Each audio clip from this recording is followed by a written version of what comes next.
Investigation into the attack Sunday on the Pearl Street Mall in Boulder. We're going to have 4 speakers today. I'm going to give you their names and I'm going to spell them.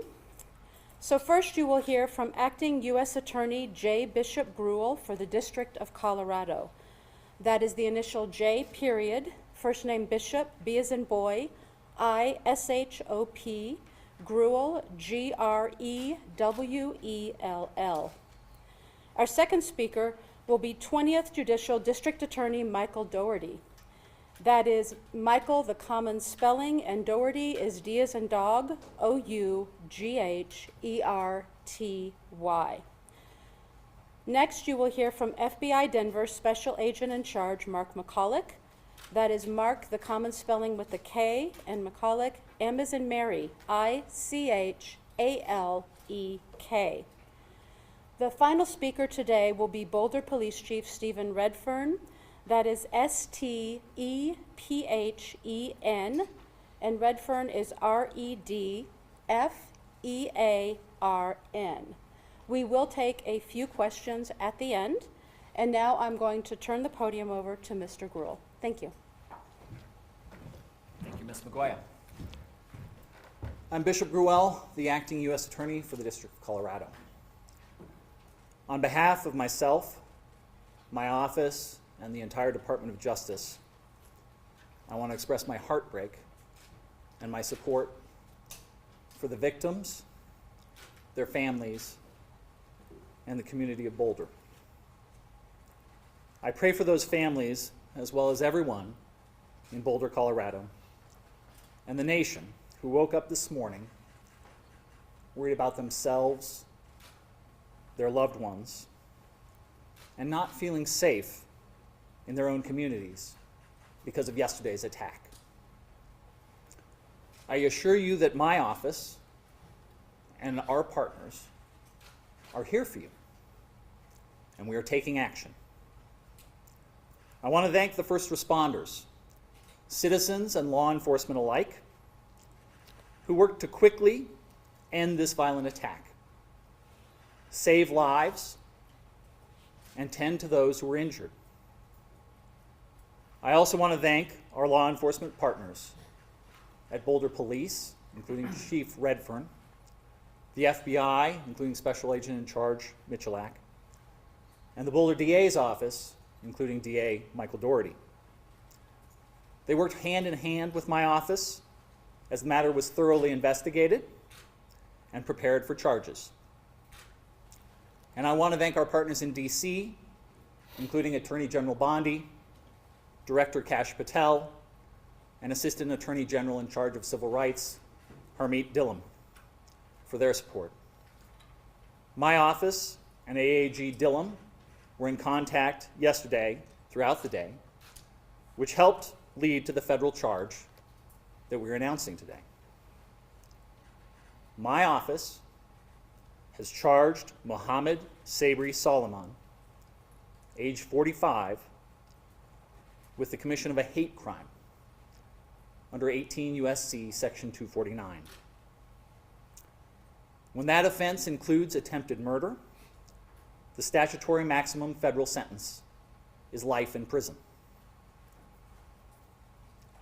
No one should ever be subjected to violence of any kind. But our laws recognize that such violence is particularly pernicious when someone is targeted because of their race, their religion, or their national origin. According to our complaint and the charges brought by DA Dougherty's office, Mr. Solomon stated that he had been planning this attack for a year. And he acted because he hated what he called the Zionist group. But what the charges allege that he did was to throw Molotov cocktails at a group of men and women, some of them in their late 80s, burning them as they peacefully walked on a Sunday to draw attention to Israeli hostages held in Gaza. And when he was interviewed about the attack, He said he wanted them all to die. He had no regrets, and he would go back and do it again. He said that he had previously tried to purchase a firearm, but resorted to the Molotov cocktails when he could not purchase a gun because he was not a legal citizen. I remind you that Mr. Solomon is presumed innocent until proven guilty. My office and our partners hope justice will help heal the people in this community and in the communities throughout the country shaken by yesterday's attack. We fully intend to hold Mr. Solomon accountable for his actions, and these charges are the first step. Thank you. I'm going to turn it over to DA Michael Doherty.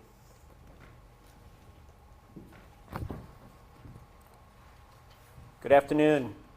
I'm Michael Doherty. I'm the District Attorney for Boulder County. I appreciate the members of the media who are here today so we can help provide this update to a grieving and traumatized community. What you see here today is us standing shoulder to shoulder, ensuring that justice is done in response to this tragic and terrible attack. We stand united in denouncing hate, terror, and violence in this community. We're united in condemning acts of anti-Semitism, hate, and violence, and we're also united in a strong response to this horrific attack. I stand with this community and the people of the state of Colorado against hate and terror. And we are united in our commitment, both at the federal level and the state level, in pursuing and securing justice for the victims of this mass attack and for the communities that we serve. Boulder is a beautiful and special place, but we're not immune from mass violence or hate crimes, including violent acts of anti-Semitism that impact far too many communities across this country. And yesterday afternoon, on a beautiful day here in Colorado, a number of people participated in a peaceful walk and gathering on Pearl Street here in Boulder. It is a place where a lot of people gather every day. And the ones who joined in this peaceful gathering are now the victims of a senseless, unjustified, and horrific mass attack. And to all the victims, their loved ones, and to this community, I promise you that each one of us up here today will work tirelessly to ensure that justice is done and the defendant is held fully accountable. I want to recognize, as the U.S. Attorney did, the response by community members who helped in the minutes immediately following the attack and came to render aid to victims who had suffered through a horrific attack upon them. Also, I want to recognize the courage and the rapid response by the Boulder Police Department, who once again were called to respond to a truly horrific attack upon innocent members of our community and responded without a second of delay. I will highlight for you that there were 16 unused Molotov cocktails that were recovered by law enforcement in the hours after the incident took place. 16. So I really want to thank the Boulder Police Department and their law enforcement responders, as well as the first responders who provided medical aid to the victims. But that rapid response with the recovery of the 16 unused Molotov cocktails, I think speaks for itself. Our office and the U.S. Attorney's Office will be working closely together and in coordination with one another to ensure that the defendant is held fully accountable. As you heard from the U.S. Attorney, the U.S. Attorney's Office will be prosecuting the hate crime against the defendant. Our office will be prosecuting the attempted murder charges and related charges at the state level. This approach will accurately reflect the actions the defendant is alleged to have taken and the harms that he caused. It will allow us to secure a verdict, an outcome, a sentence, whereby he'll be held fully accountable. It's been done, and by it I mean federal and state prosecutions jointly, has been done in other cases, most recently the Club Q mass shooting down in Colorado Springs.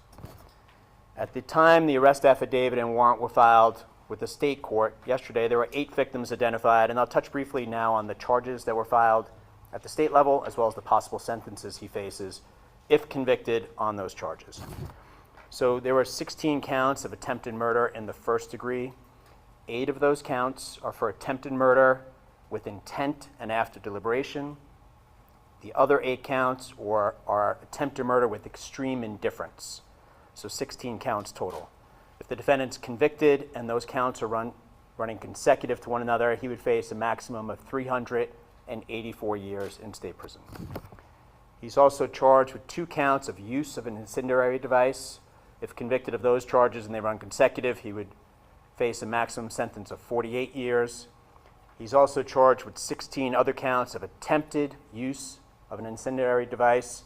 And again, if convicted and if they run consecutive, the maximum on those counts would be 192 years. So 384 years on the attempted murder, 48 on the use of the Molotov cocktails, and then the attempted use would be 192 years. The judge set a $10 million cash-only bond on the state charges. As you are aware, he's going to be going before the judge this afternoon at the jail. I believe that is scheduled for 3:30, but I rely on the sheriff's office to communicate with members of the media of the exact time. Thanks to the investigation by federal, state, and local partners, and I just want to highlight for you, this is a horrific attack. But as district attorney, when I walk into this building and I see the FBI, Boulder PD, and all the law enforcement partners working, it's the exact response I hope to see. The teamwork they demonstrate, the work they put into it. If you were downstairs right now, you'd see incredible law enforcement officers and investigators working calmly, professionally, and tirelessly to ensure we get all the information we need to get the right outcome in the criminal cases that the U.S. Attorney's Office and my office will prosecute. Through their work, we've now identified 4 additional victims, so there's now a total of 12 victims. And as you'll hear from the FBI special agent in charge, we're going to continue to encourage victims and witnesses to come forward and contact law enforcement. But we now have 12 victims, and on the later this week, we'll be filing formal charges against him. That's our normal process. So the filing of formal charges by the district attorney's office will reflect 12 victims, and if more come forward, additional victims as well. On my final note, what I want to stress is this community has experienced too many tragedies: fires, floods, and mass attacks. But each time I've seen this great community respond with strength, resilience, and support for one another. I trust and hope that that will happen again now. That for the many members of the community who've come forward before to help one another, to support one another, to comfort one another, that will happen again today and in the weeks, months going forward. That once again our community will rally to restore peace and to bring support and comfort one another during this dark hour. As your district attorney, I want to remind the members of the media and the community that the defendant's innocent unless and until proven guilty, and the charges are merely allegations. I'm going to turn it over to the special agent in charge of the FBI, and then we're happy to take questions after each one of us is done. Thank you. Good afternoon. I'm Mark McCulloch, Special Agent in charge of the FBI's Denver field office. I want to provide a quick investigative update.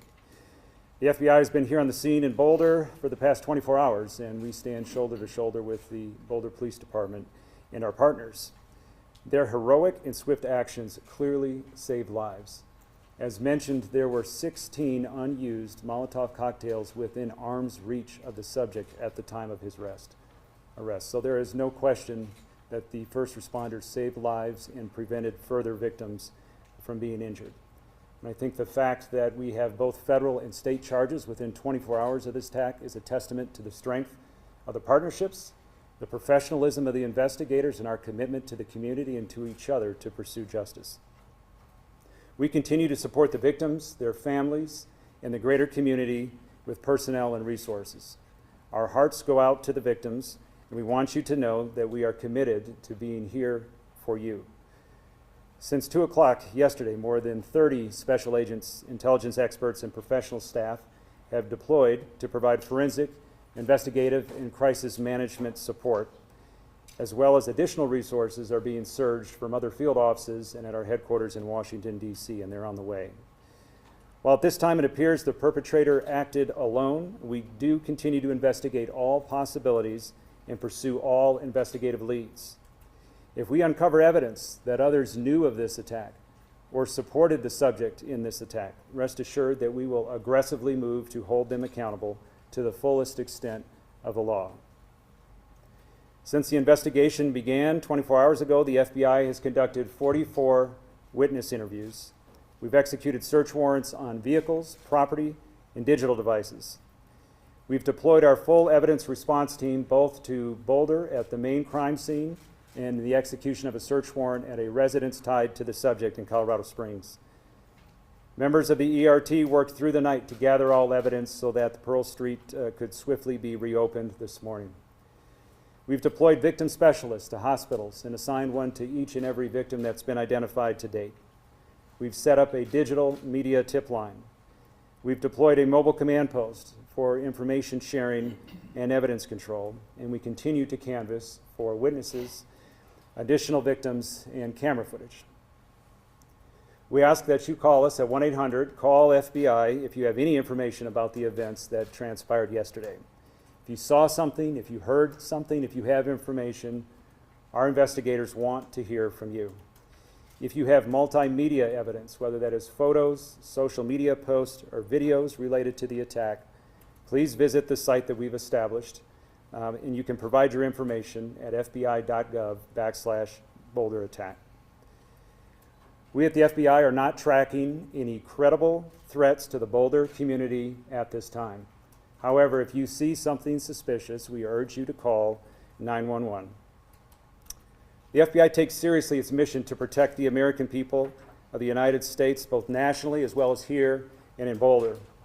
Hate-fueled acts of violence have no place in our community, and we will use every tool and resource available to hold those who commit such acts fully accountable. And I'll turn it over to Chief Redfern.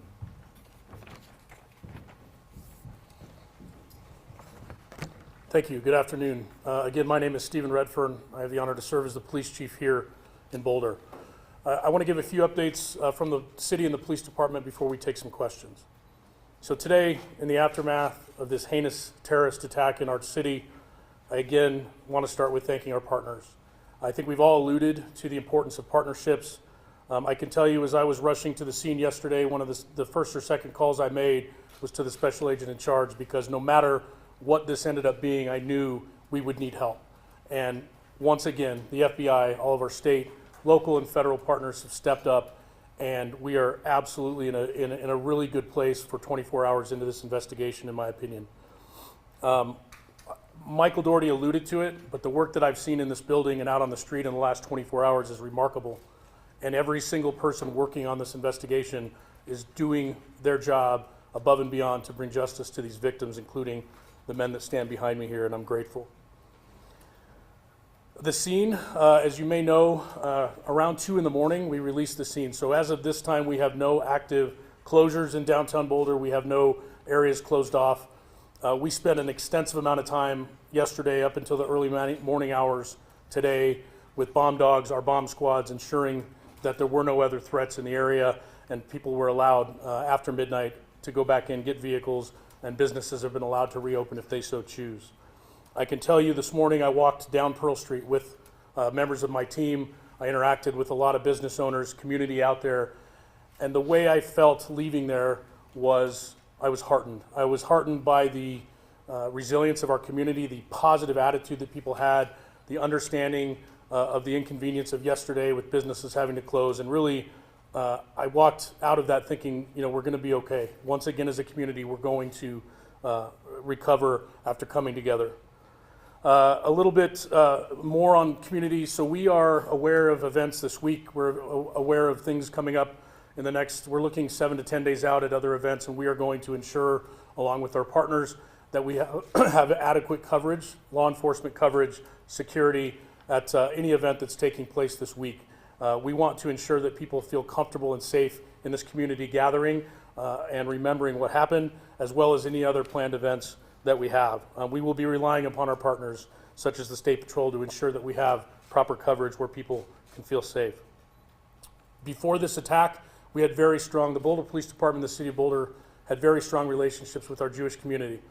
We even have an officer assigned as a Jewish community liaison with Boulder PD. Those relationships have paid off dividends during this attack, and I know going forward in the aftermath, we're going to continue to work with our community. I've been in contact via phone, email, and text throughout the day and last night with members of our Jewish community. Myself and the district attorney will be leaving shortly to have a meeting with community leaders from our Jewish community as well. The message there, the bottom line message, is we want everyone to feel safe. We will not condone these types of attacks and acts in our community. I will reiterate what was prior said. It is never an inconvenience for someone to call the police if they feel uncomfortable about a situation, if they see something odd, if they see a person acting in a suspicious manner. Let us come out and let us determine if there is some validity to people's suspicions. That's why we are here. So please call us if you see something. Literally, the old see something, say something adage applies here. Please call us if there's anything that's making you feel uncomfortable in the community. And lastly, I just want to say again, we have been contacted, the city and the police department from all over the world with outpouring of support, messages of support, and I want to thank you. It matters, it makes a difference going forward. So I appreciate all of that. With that, I'm going to turn it back over to our public information officers for some questions. All right, I will try to call on people for questions, and I will repeat the question, hopefully, so everybody can hear it, and then turn it over to our experts for answers. Yeah, Tony. Chief, or anybody up there, do we have any new video showing how he walked in with these 16, 18, 19 Molotov cocktails? That's not a one-walk trip. Anything you've been able to discover to show how they got there? So the question is, do we have any new video evidence about how he entered the area with the Molotov cocktails he had? I'm behind you. Thank you for the question. We are, as I speak, we have teams of detectives partnered with FBI on Pearl Street, going business to business, door to door. That we're piecing together a timeline using video, license plate readers, all of those things, relying heavily on our federal partners. As of right now, I have not been made aware that we actually have video of him carrying anything into that area. Obviously, we're looking at that, and if someone were to have that video, please contact the 1-800 number that the special agent in charge mentioned, or you can contact us as well at BPD. There's a high likelihood it's out there, and I don't know the existence of it yet. Yeah, Dave. Yes, can you tell us any updates on the 8 original victims, and then any more information on the 4 people that you've identified as well? The question is if we can provide additional information about the 8 victims that we previously mentioned and the new 4 that came up today. Thank you. Regarding the victims, prior to this press conference, I received an update that we still have 2 victims in the hospital. I believe those are the 2 that were flown to University Hospital in Aurora. I believe the victims, the additional victims that we learned of today, the reason we didn't know about them until today was their injuries, thankfully, were more minor in nature. They've come forward to be interviewed and things, and then we realized that they did have injuries. So we're counting everyone who received any sort of injury in this attack in that number. So as far as I'm aware right now, 2 people still in the hospital, and again, our thoughts are with them as they recover. Yeah, right here. Hi. Do you know how many people were in the original peaceful march from the group that was there originally? So the question is, do we know how many people were participating in the group's peaceful march on Sunday? I do not have an exact number of the people that were there for the peaceful gathering. What I can say, though, is when we responded to the scene, there were probably 20 to 30 people in that vicinity. Some of them were witnesses. Not all of them were there specifically to take part in that weekly gathering, and so I don't know that. But in the area, we had 20 to 30 folks right there at the courthouse with a lot of other people coming and going with the businesses right there. Yeah, over here. For the U.S. Attorney, this was initially classified by the FBI as a terrorism investigation. Is the hate crime charge a terrorism charge, or did something change in the charging decision? So the question is for the U.S. Attorney's Office about the fact that yesterday terrorism was mentioned and we see a hate crime charge today, and can we explain that? Gruell? Yeah, so we've moved swiftly to charge quickly, just to send the message to the community that no acts of anti-Semitism are going to be tolerated and there are severe consequences. Just because there's only one charge that has been made so far doesn't mean that we're not considering other charges that could come in the future. Yes. Can we get some clarity, Chief? We're hearing UC Health says they have 3 victims there. Is it 3 or 2? Question is about victims at UC Health. I don't have that clarity that you're asking for regarding the number. We've been told 2. It's possible it's 3. We may be not having updates on if people have been released. We can absolutely follow up with that number. We can firm it up after this and put that out. In the back with the hat. Was there any prior knowledge of Solomon as a potential threat before yesterday? So the question is, was there any prior knowledge that the perpetrator was a threat?